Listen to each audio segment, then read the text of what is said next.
O Senhor esteja convosco. Ele está no meio de nós. Proclamação do Evangelho de Jesus Cristo, segundo Marcos. Glória a vós, Senhor. Naquele tempo, Jesus foi a Nazaré, sua terra, e seus discípulos o acompanharam. Quando chegou o sábado, começou a ensinar na sinagoga. Muitos que o escutavam ficavam admirados e diziam: de onde recebeu ele tudo isto? Como conseguiu tanta sabedoria? E esses grandes milagres que são realizados por suas mãos? Este homem não é o carpinteiro, o filho de Maria, irmão de Tiago, de José, de Judas e de Simão? Suas irmãs não moram aqui conosco? E ficaram escandalizados por causa dele. Jesus lhes dizia: um profeta só não é estimado em sua pátria, entre seus parentes e familiares. E ali não pôde fazer milagres algum. Apenas curou alguns doentes, impondo-lhes as mãos, e admirou-se com a falta de fé deles. Jesus percorria os povoados das redondezas, ensinando. Palavra da salvação, glória a vós, Senhor. Meus irmãos e minhas irmãs, estamos caminhando, como eu sempre falo, com São Marcos, e São Marcos vai apresentando Jesus para nós. Um detalhe: o Evangelho de São Marcos foi o primeiro evangelho escrito. Aí, ele é o menor de todos os evangelistas, porque tem Mateus, Lucas, João e Marcos. Se for comparar, os capítulos dos outros são maiores. E Marcos, ele é muito sintético, mas ele é muito detalhista também. Agora, São Marcos está apresentando Jesus que volta para Nazaré. Aqui é importante notarmos uma coisa. Jesus, ele nasceu em Belém.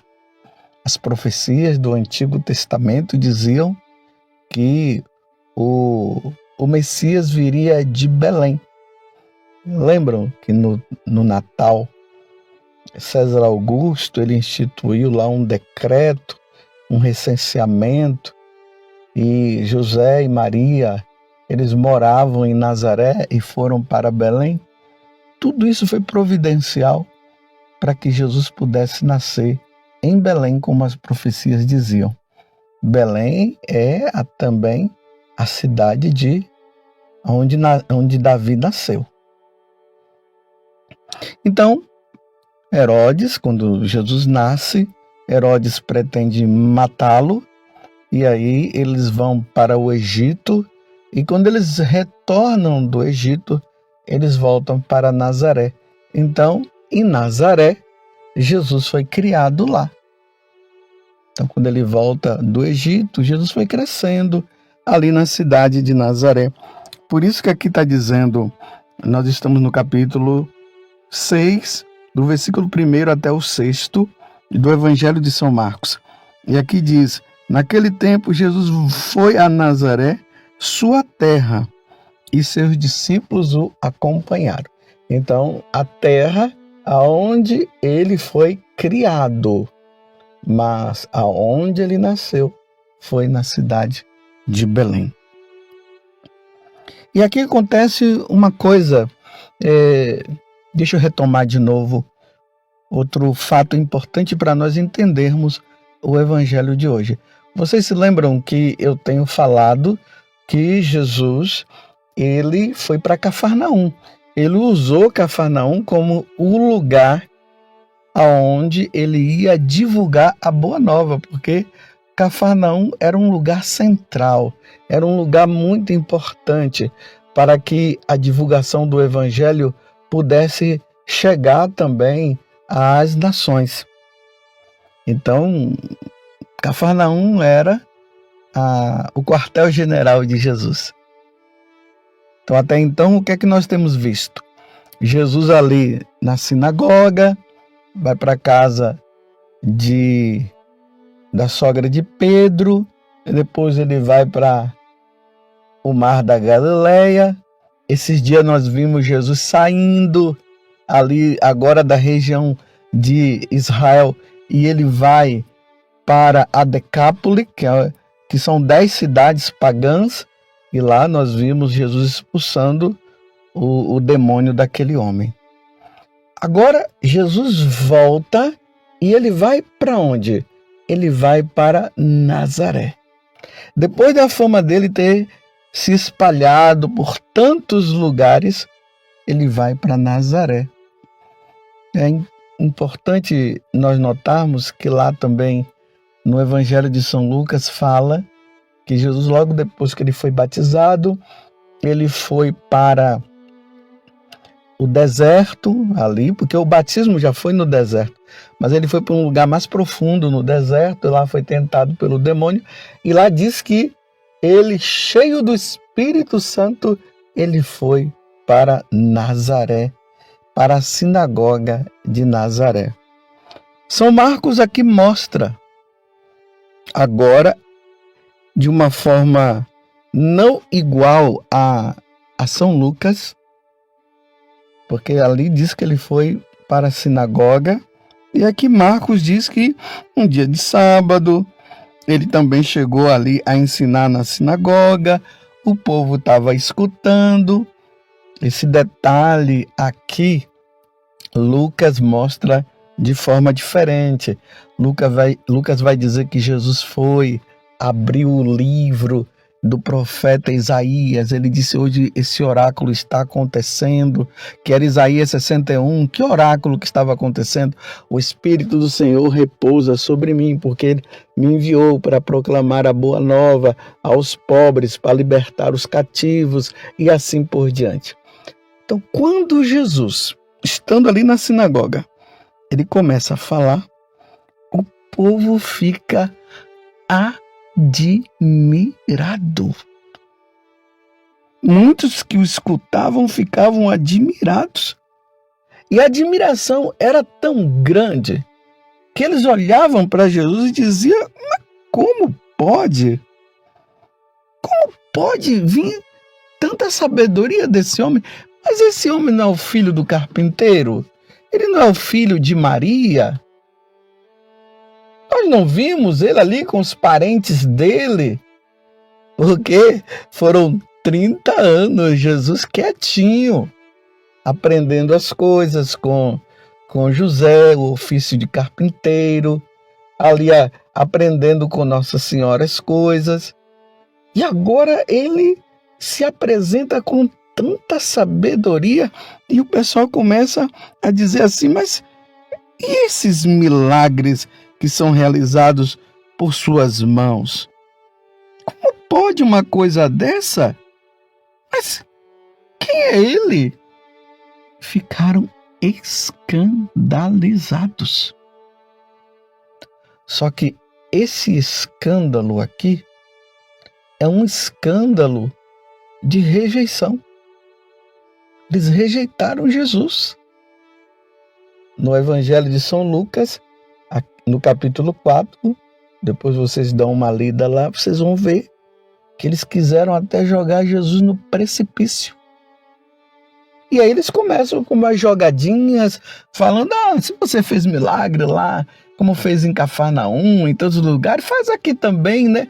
Não, eles não estavam pedindo simplesmente porque eles estavam querendo mudança, porque eles estavam crendo na divindade de Jesus, acreditando que Jesus era o Messias.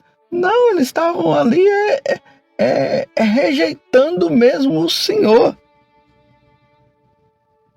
E aí que Jesus se expressa dizendo: realmente um profeta não é aceito na sua pátria, na sua casa. Vocês se lembram também que os parentes de Jesus começaram até a dizer que Jesus estava fora de si.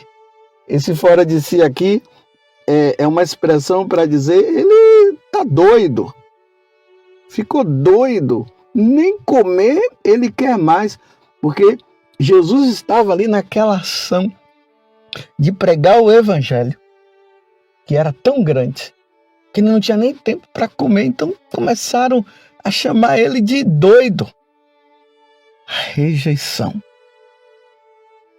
Aqui, meus irmãos, é para vocês notarem que ao mesmo tempo como a pregação de Jesus, os seus feitos, expulsando o demônio. Ontem nós vimos lá a filha de Jairo, Talita Cum, que foi ressuscitada, aquela mulher que estava com aquela hemorragia e foi curada.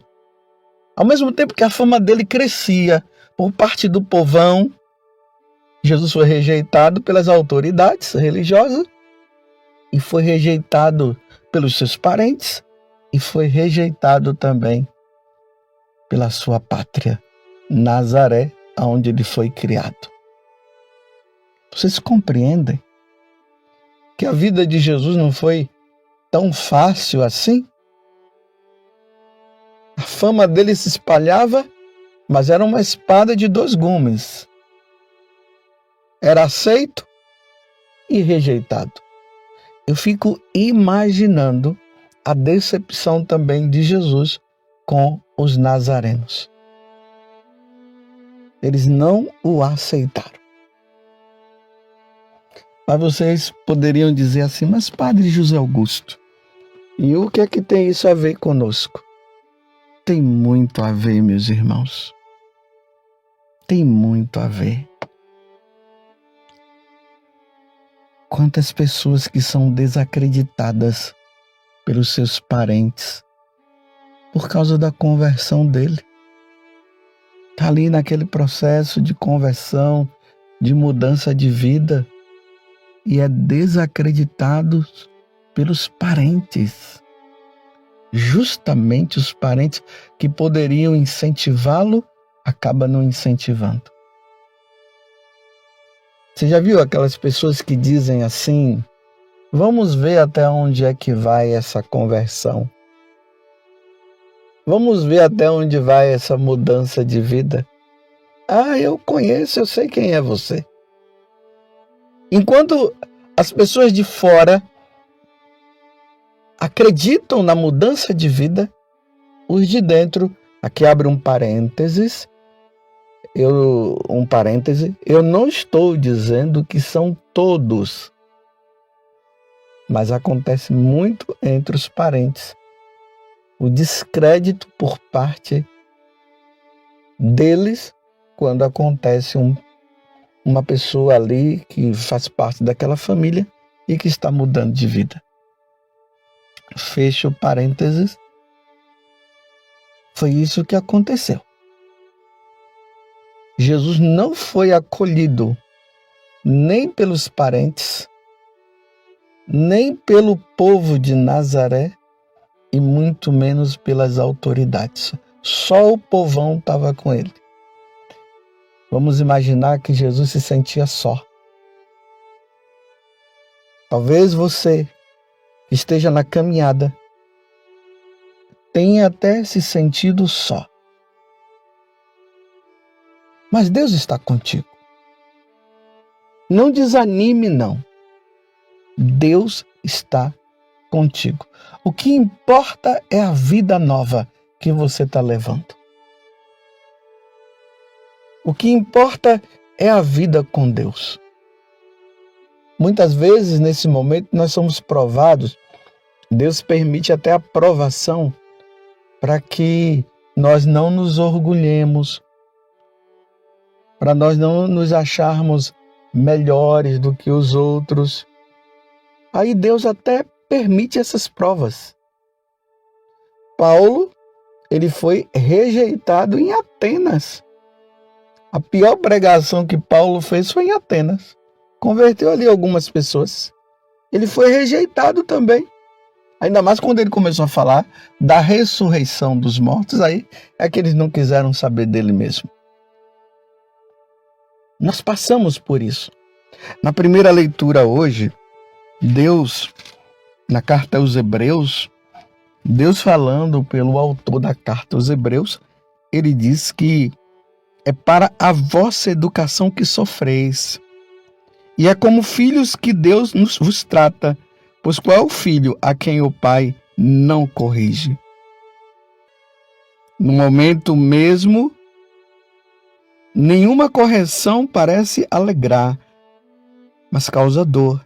Depois, porém, produz um fruto de paz e de justiça para aqueles que nela foram exercitados.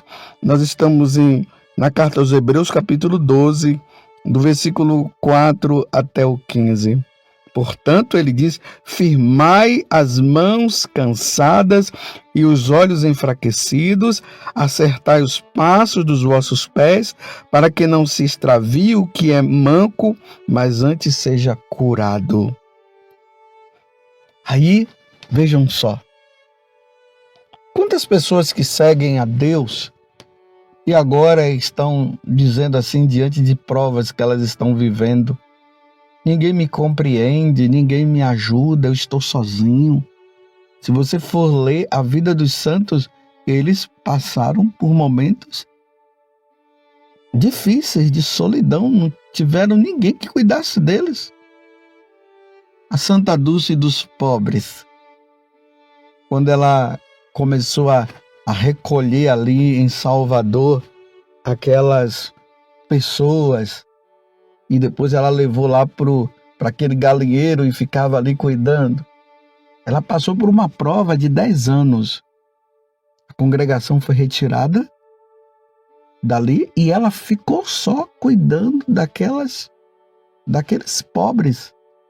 A rejeição, foi rejeitada. Ela se sentiu só. Um profeta não é aceito na sua própria cidade. Depois de tudo, aí ela foi acolhida de novo. Aí a congregação voltou e aí aconteceu o hospital e tudo mais. Mas até chegar lá, quantas provas ela passou? Então, se você está passando por qualquer tipo de prova, primeira coisa, não blasfeme contra Deus, não. Não entra nessa onda de dizer: Senhor, eu tenho feito tantas coisas e o Senhor não olha para mim. Não, meus irmãos. Se submeta à situação. Deus está contigo. Deus está provando. Não se sinta também como salvador da pátria, ou seja, salvador da tua casa, da tua família. Reze pelos membros, porque os membros da sua família não vão te ouvir. Às vezes, pode ser que ouçam, mas na maioria das vezes são outras pessoas que acabam ouvindo.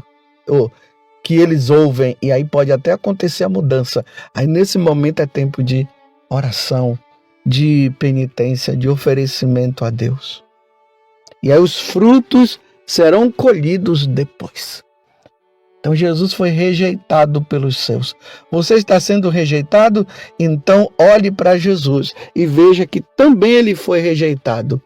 E não entre naquela situação de vitimismo. Em frente, segure, pegue a sua cruz e vá em frente. Olhe para Deus e seja fiel você. Você compreendeu? Se Jesus foi rejeitado, por que você também não poderia ser? A fidelidade é muito importante nesse momento. Que Deus nos conceda a graça da fidelidade. E quanto mais nós formos rejeitados, mas olhemos para Jesus e encontremos nele a força necessária para perseverarmos. Louvado seja nosso Senhor Jesus Cristo, para sempre seja louvado, e a nossa Mãe Maria Santíssima. seja fiel até a morte. Você quer evangelizar alguém hoje? Se inscreva em nosso canal e ative o sininho. Dê um joinha em nossos vídeos e compartilhe com quem você ama. Fique com Deus.